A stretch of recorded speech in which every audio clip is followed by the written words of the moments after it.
Hawaii's newest member of Congress, Jill Tokuda, is back in town working hard for Hawaii. Now, she's been on the job for about a month and a half now, and there's been a lot of drama, to say the least. Joining us this morning is Congresswoman Tokuda. Good morning, and thanks for joining us. Thank you. Now, first off, speaking of the drama, there's a lot of drama with the GOP trying to pick their speaker.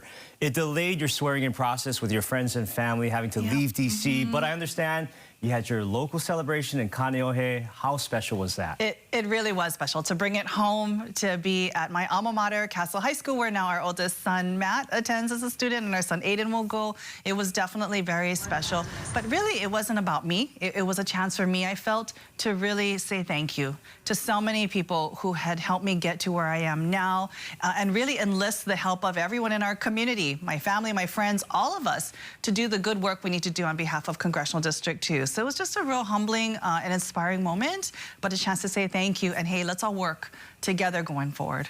And speaking of work, what committees are you now serving on? You know, I'm very happy that after all of that drama, as you mentioned, we were able to get our committee assignments. And I pushed hard for those committees that will make a difference for Hawaii, especially our 2nd Congressional District and all of our islands. And so I serve on the Agriculture Committee, the Armed Services Committee, and just recently, the other week, I was appointed to a special select subcommittee looking at the coronavirus pandemic. And my role there is really to make sure that it is a productive discussion that we have there, focused on both lessons learned and what can we do better going forward, but really to make sure that it doesn't deviate into, as you said, the drama, and it focuses on where it should be, on the people. How do you do that working with your constituents and the people on the other side of the aisle? You know, especially when it comes to constituents, it comes to listening and being present. And so a lot of what I've been doing when I've been coming back and home, back and forth, you know, it's been, as you mentioned, a month and a half, and I've been home a number of different times during that period. It's going and talking story. And so I'll be flying off to Kona and Kauai before I head back to DC.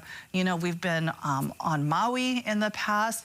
We tried to get to Maui, Molokai and Lanai. The planes have not cooperated, or the weather, by the way, but we can't control all of that. But again, spending time listening and talking story to folks, asking them when it comes to things like the Farm Bill, where do we really need help? Where's the pain points? Where's the opportunities? When it comes to armed services, what can we make sure we're doing to support all of our communities, both active duty, but especially our surrounding community, our local community? There's got to be ways to work together. So it's been a lot of listening, talk story sessions every time I come home.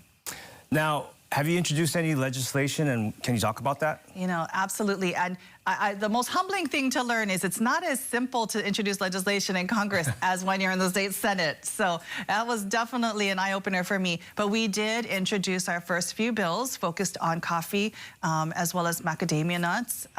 It is agriculturally related, but again, really looking at some of the iconic crops for Hawaii and how we're going to support them as they continue to face so many challenges, whether it be, you know, the threat of blight and infestation, but quite frankly, the cost of doing business. And it will be just the first few bills. We have a number of them focused on things looking at access to health care and mental health services, looking at other aspects of our agricultural industry, other work that has yet to be done. You know, we've talked about the blood quantum issue as well. And so all of these things are forthcoming.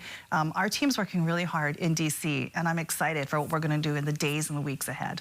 And I know it's a little bit chilly up there in D.C., so have you been bringing bits of aloha to the capital? Absolutely. So it's kind of funny, you know, my suitcase is really packed going back to D.C., and there is no clothes in it. I can tell you right now, it's chocolate macadamia nuts, it's, you know, Hawaii-grown coffee, it's everything you can possibly find. Every time I stop on a different island or communities within our congressional district, I buy a couple of extra. One, yes, for me and my family to eat, of course, but a couple more that we share up there, because there's nothing like working across the aisles and with, you know, other people than sharing a bit of home too, and letting them know why we fight so hard and what aloha really means. It's not just our mac nuts, don't get me wrong.